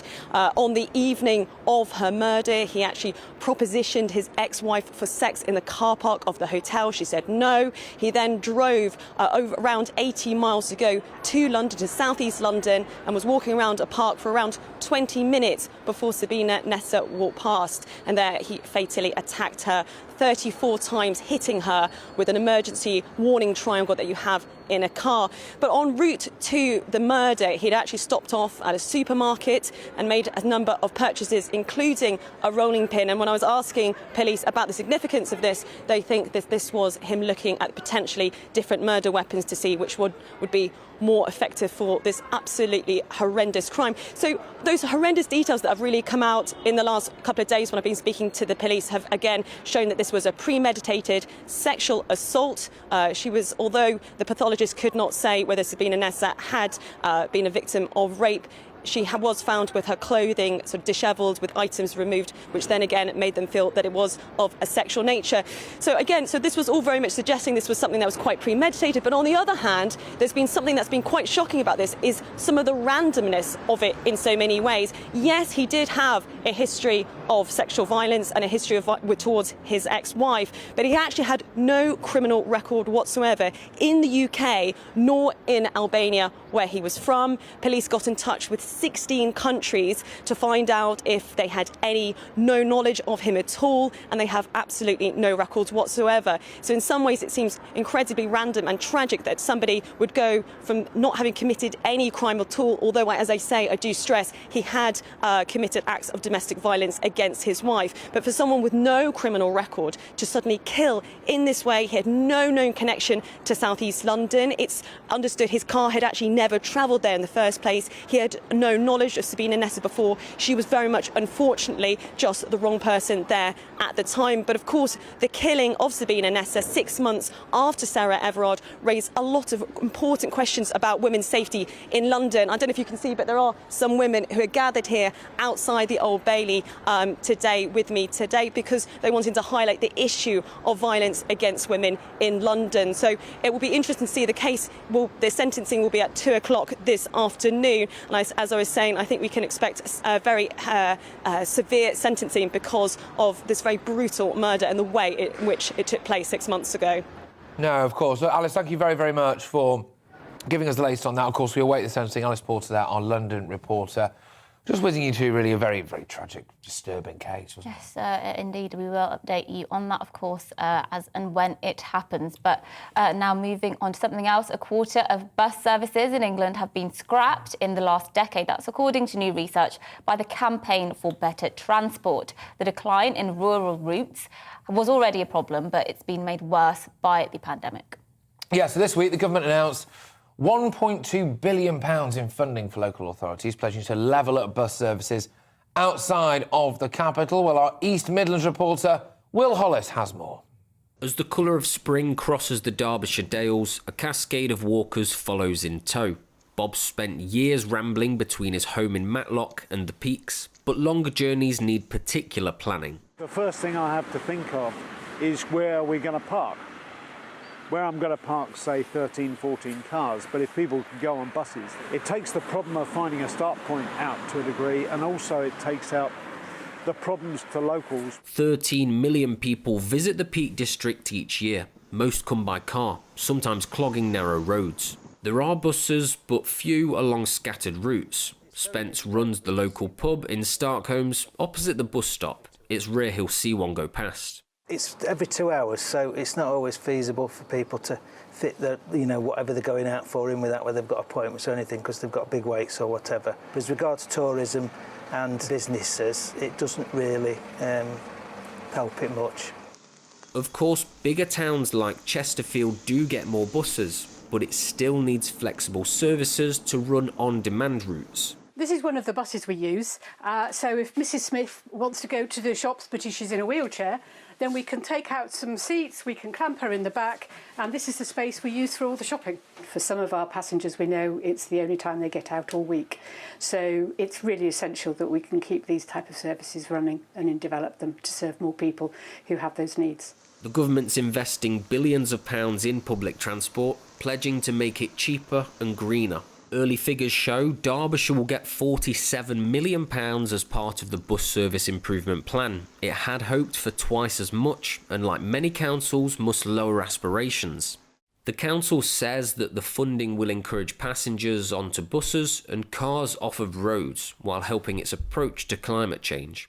But with 1 in 4 bus routes disappearing over the last decade, the Campaign for Better Transport says the government needs more ambition and more money. Norman's a former Lib Dem minister. This is a case where number 10, the Prime Minister in particular, has to, or should be, pulling together different departments and getting a coordinated voice out of government. He's not doing that, and therefore the Department for Transport effectively is pursuing one policy and the Treasury a different one. Passenger numbers are still shy of pre-pandemic levels. The return to traveller peaks won't be a short trip. Will Hollis for GB News in the East Midlands. Yeah, well, there you go. I mean, obviously in a lot of, especially rural areas like that, you know, the local bus routes are a lifeline for a lot of people, especially elderly people, and so shame to see them going. Will Hollis joins us now, and you've got a cracking view behind you there, Will. I mean, gosh, what more is there to say? Good morning. Yeah, as places go, you can't get much better to go live from than the Derbyshire Dales. Of course, I did drive here. If I was going to get a bus from where I live in Nottingham, it would have been 3 or 4 buses to get out here. And this is one of the problems that people that once come walking in the Derbyshire Dales face. You saw it from the people that I spoke to in the package. The problem is that often when large amounts of people, 13 million people who might visit the Peak District, do choose to come here, granted, many of them do car share, but they can often clog roads and cause those sorts of difficulties for local people who might live here. So this is part of the government's national strategy, Bus Back Better. It was announced in 2019 after that election win. It's part of the levelling up strategy. But this particular 1.2 billion fund is part of the bus improvement plan, the bus service improvement plan, pardon me, and it encourages local authorities to work closer with bus operators and different organisations to encourage decarbonisation and better routes. Now, granted, we talked about £47 million for Derbyshire County Council to work with other different groups in this sort of an area. There's no guarantee that any of that money will go for rural routes. It is still an early plan, and that amount of money is for a 5-year plan. They're going to have to go back to the drawing board because it is around half of what they asked for in their plan, and it's very much similar for a lot of the other councils that did receive money. There's also councils, Nottinghamshire, that received a portion of money, as well as North East Lincolnshire, that's for the East Midlands, but North East and north of Tyne received 163.5 million for their plans, so there is still some large amounts of money going into really key areas that the government might want to level up. It's 31 areas in total that are going to be getting some of that 1.2 billion. But there is other schemes. There's money going towards tram networks, as well as in the big city regions to boost a London-style type of transport system, a public transport system, getting more buses on the roads. It's all part of decarbonisation, helping the climate, and hopefully getting more people on the buses and getting them out of cars. Part of this scheme as well is a pilot that starts in Monday in Cornwall that slashes fares in half. We've seen fares rise dramatically in terms of how much people are paying to get on the bus, and we know that the pandemic has significantly affected the amount of people that do choose to get on the bus. It's still way low what it was before the pandemic. So all of this coupled together in a massive 1.2 billion fund for the bus service improvement plan, part of 7 billion as part of the government's transport plan, is all the way that the government is planning at least to get more people on public transport and change the way that we travel around Britain. Good stuff, Will. Thank you very, very much for joining us and highlighting that particular issue as well. Will Hollis there from the lovely Derbyshire Dales. Fantastic. You love to see it. Well, Birmingham has just been named the UK's first official, get this, compassionate city by Compassionate Communities UK. Yes, well, Brummies have received this international recognition for their apparently exceptional kindness, no offence to anyone in Birmingham, in times of serious illness, grief and caregiving, and the way their communities have supported each other through difficult times. We've had a few emails about this already, questioning what all this is about. So here to give their thoughts on their city's new status is the leader of the Birmingham Conservative Group Councillor, Robert Alden, and charity and business boss, Professor Paul Cadman. So just let's start with you, Councillor Robert. What does this mean, most compassionate city in the country? What is the criteria for that? Well, I think this really shows the amazing spirit we have here in Birmingham, and we really saw it through the pandemic, actually, the way that Brummies came together to support their local communities. We saw it down in the south of the city, in the Northfield Community Partnership, the way they supported local communities. Saw it in the north of the city, in the Edmonton COVID-19 task force, up here in the north of the city. And we saw it all through community groups, coming together, helping support their neighbours through their time of need. And what this award has done is really picked up on that work, and also picked up on the brilliant work of the hospices in this city. Those hospices like St Mary's, John Taylor, Acorns have supported people in their hour of need, their end-of-life care, to make sure that we really show that compassionate side that Brummies are well known for. But before we come to you, Professor Paul, I just do have one question, Robert. Mike emailed in earlier, and he's not convinced Birmingham is a compassionate city. He says, you're having a draft. Birmingham Council have cut services to just bins. We have to pay extra for green rubbish. The tax goes up with no sign of services. The people of Birmingham might be compassionate, but the council doesn't seem so compassionate. Well, I certainly wouldn't disagree with what Mike said there. We've got a very compassionate people in Birmingham, but these local elections in May, which will see control of the council decided, are really key, because the Labour council in Birmingham hasn't shown that compassion that Brummies do every day. No, fair enough. All right, OK. Well, we're going to go over now to Professor Paul Cadman, who is a charity and business boss. Thank you very much, Paul. So, yeah, OK. So if I'm walking down the street in Birmingham and, you know, I drop my wallet at someone just gives it back to me, do they? I think for me, first thing you'll notice when you're walking around the streets in Birmingham, people actually say good morning. You hear people whistling, you hear the postman, you know, walking around, saying good morning to everybody. The milkman's back on the streets.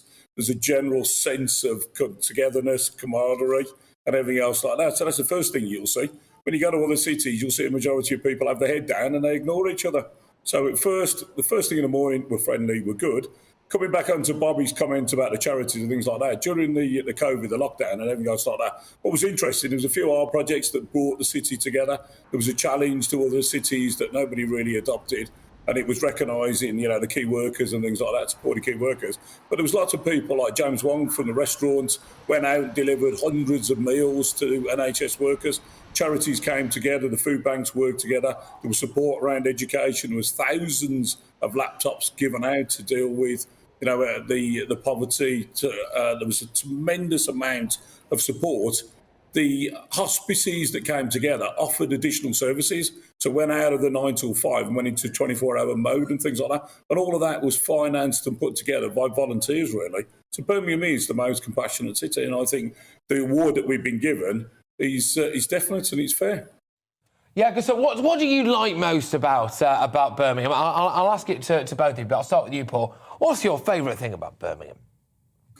How the diverse population has come together and would work together. We're the city of 1,000 trades. 1,000 trades would not have survived without sharing, working together and doing that. We've got a mindset of supporting each other, of looking at each other, looking after each other, from charity to business to enterprise, international reach. We work together, we come together as people, industry, commerce and education-wise, the lot. Absolutely. Well, we were going to ask it to the councillor as well, but I think he's dropped off the line, unfortunately. But there we go. Look, thank you very much for your time, and congratulations as well. And, you know, absolutely, it's good to see Birmingham getting recognised. There you go. Yes, well, let's go to some of your views to finish off the show. Let's see. OK, so Mick here from Suffolk says, in relation to the energy we were talking about earlier at the top of the show, the new energy strategy that the government's just announced, he says, whilst almost 2/3 of the rest of the world will be continuing to burn fossil fuels for decades to come, who make a significant contribution to global output, will continue to bear the cost and damage our standards of living. So he's not impressed by the fact we're sort of carrying on with this net zero agenda whilst the rest of the world, the big polluters, continue polluting. Well, this is it. And we haven't got the technology to kind of catch up with it either. John's been in touch. Yeah, sick of this, sick and tired of rubbish about net zero, obviously. So that's what he's saying. So that's his view. Some pushback to Birmingham being named the most compassionate city in the UK. Can't really read any of these out, but definitely some pushback, it's fair to say. A lot of people don't particularly like Birmingham. Have you ever been to Birmingham? Yeah, of course. Yeah? You know, have you? I have been to Birmingham. Yeah, loads of times, mate, loads of times. I like Birmingham. Yeah, I've been a few times. I think it's all right. It's okay. It's fine. Yeah. I mean, it's no Manchester, of course, but very few things are. Right, yeah, okay, keep these views coming in. You were discussing the dreadful service at the NHS yesterday. My husband took a day off work to go to the glaucoma clinic and a field test before that. The friend took him up to hospital in Ipswich. Apparently it's 12 miles away from where Dawn lives.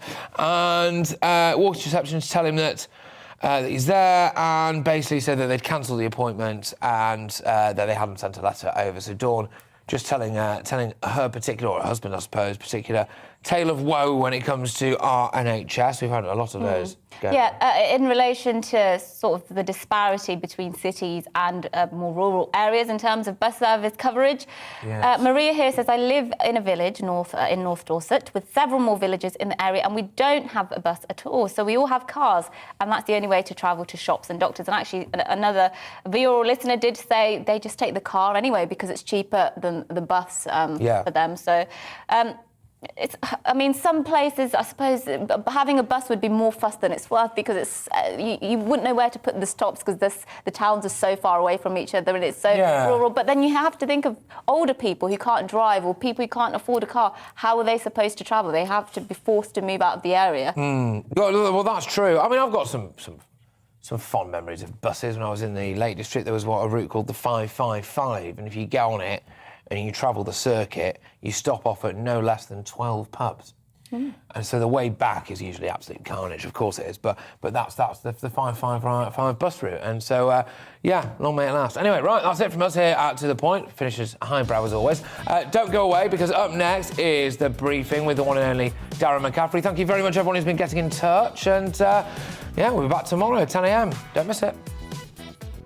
Hello again, I'm Aidan McGivern from the Met Office. A windy day for all of us, those winds bringing wintry showers to many parts, but there will be some brighter spells, especially for southern counties. This low pressure is moving away, but around that low we've got tightly packed isobars and a strong wind blowing from the north to northwest. That's bringing cold air in, hence the wintry showers, a mixture of rain, sleet, hail and snow in places. And the winds will be gusting 40 to 50 miles an hour, and those strongest winds will be transferring east across the country, so turning up across east and southeast England a bit later on. The far south stays mostly dry with some sunshine, 12 or 13 Celsius here. Otherwise, further north, it's 8 or 9 degrees, and the lively showers falling as a mixture of rain, sleet, hail and snow over hills. Many of the showers disappear through the night. The winds fall a bit lighter. We'll see clear spells, but further showers into Scotland and Northern Ireland, again falling and settling as snow over the hills. It's going to be a frosty night with temperatures dipping below zero in the countryside. In the far south, however, it stays frost-free. Cloud turns up here. A few spots of rain into the far south and southwest. Mainly the heavier rain stays out in the Channel and affects the Channel Islands, but coastal parts will see a damp start. That rain eventually pulls away. And then for many, it's another sunny spells and showers sort of day. Again, a mixture of hails and sleet at lower levels, snow over hills, and it will stay cold with temperatures of 12 Celsius in the south, 7 or 8 further north. The brisk wind continues, but not quite as blustery as Thursday.